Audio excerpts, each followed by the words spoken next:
Hello and welcome to Bo Beats. So in this video we're going to make a sound using the Novation Circuit. We're going to make a sort of a living pad that you can use the macro function in order to make it move a bit more. So we're going to dive right into the mod matrix and everything. If you haven't seen the previous episode of Making Sounds with Bo, you should check it out. I make a sound using the Korg Minilogue. That might be something you like, so I'll leave a link in the description. So let's get to it. So we'll start off here at macro number 1, and we'll just pick mod matrix 1 depth, and we will change depth here to maximum value, which basically means that if we turn the knob here over on the macro knob number 1, it will increase a value by its maximum. Then we can go down to the mod matrix here, and since we chose mod matrix, the mod matrix depth number 1 here, we can choose the source here, and we'll choose LFO 1. Now if we play the sound, it sounds like this. And if we turn up the macro knob number 1, it will sound like this. The reason is because the LFO is affecting oscillator 1 and 2 pitch. But what happens if we change it to, for example, filter drive? It sounds like this. A lot more movement. So we just have one oscillator at the moment, and using the macro knob number 1, we are affecting the LFO that in turn affects the filter drive. That's sort of how it works. So what we can do now is we can change the LFO number 1 to something different. At the moment it's a sine wave. So if we play something and if we change it, not much difference, but let's change this to a square instead. You can hear that there is a big difference in how the sound sounds, if we can say it like that. What we'll do here is we'll pick random SH.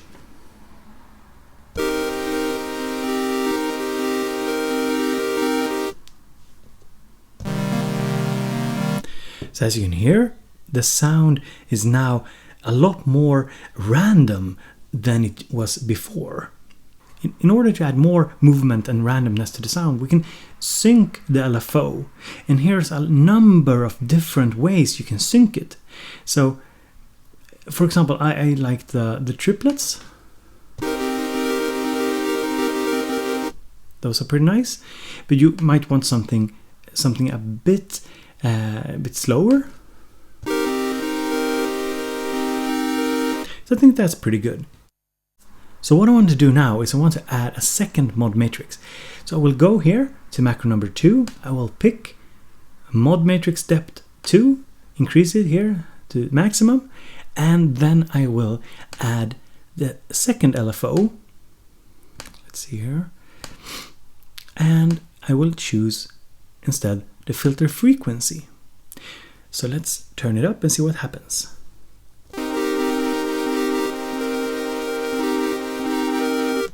And without. So as you can hear, there's a little bit more randomness to the sound with the filter that interacts with alpha number 2, but we'll go even deeper. So in order to add even more movement to the sound, we'll go into LFO number 2 and we'll add the LFO2 time S/H.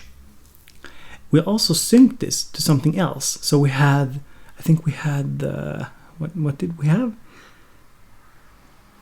We had the 4th dotted, right? So we had 4th triad. So we'll try something different. We'll try 16th triplets instead, just to make something happen.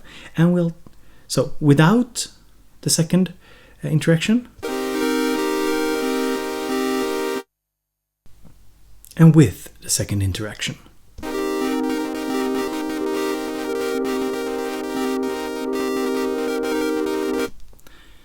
So I think the second LFO is affecting the sound a bit too fast. It makes it sound a little hectic. So in order for you to hear the difference here, I will just play you a little loop here and change the rate sync of the LFO number 2.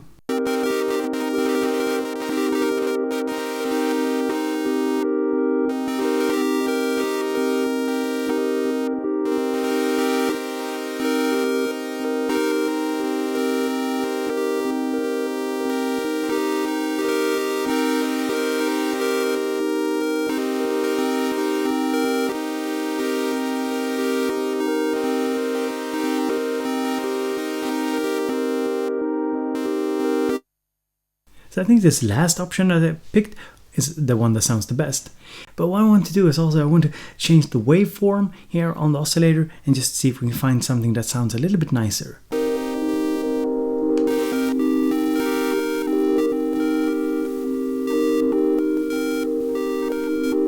And we'll add some effect as well to the sound, just to make it sound a little nicer.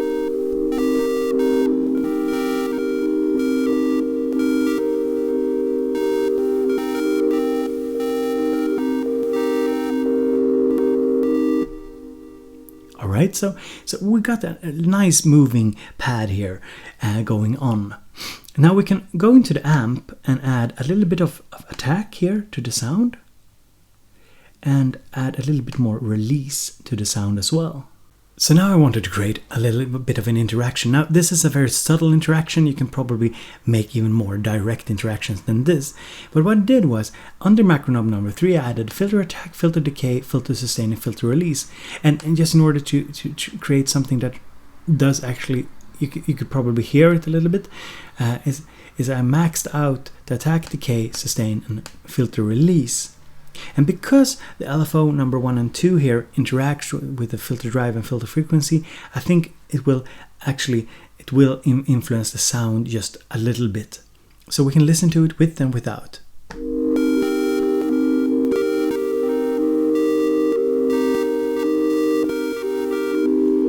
And now I will add it.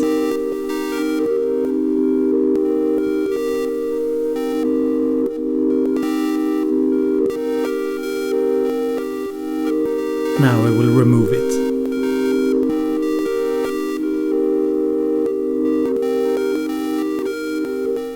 So it's just a very subtle interaction. You can probably make even more advanced ones. I'd also like to use envelope number 3 here to create a nice variation of the sound. For this I'll use macro number 4, send it to mod matrix slot 3. In slot 3 I will add envelope 3, and I will make it, let's see here, let's see if we can use it to change the rate of LFO 1 or 2. Let's start with LFO 1 and see what happens. So we'll go into envelope 3 here, and we'll just change the values a little bit here. So let's try it out.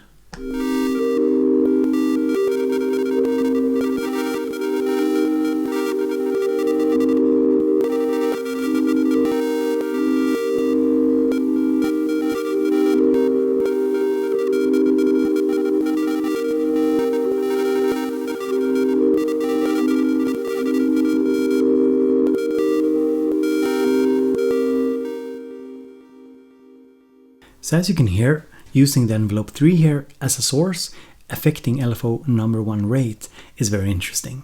So as you can see, it's really interesting and easy to use the circuit here in order to create some really moving soundscapes. So I hope you enjoyed this video, and I will end here with a little improvisation using the new sound that we created together. So I hope to see you in the next video. Don't forget to share this video if you like it, thumbs it up, give a comment if you have any questions, and thank you for watching.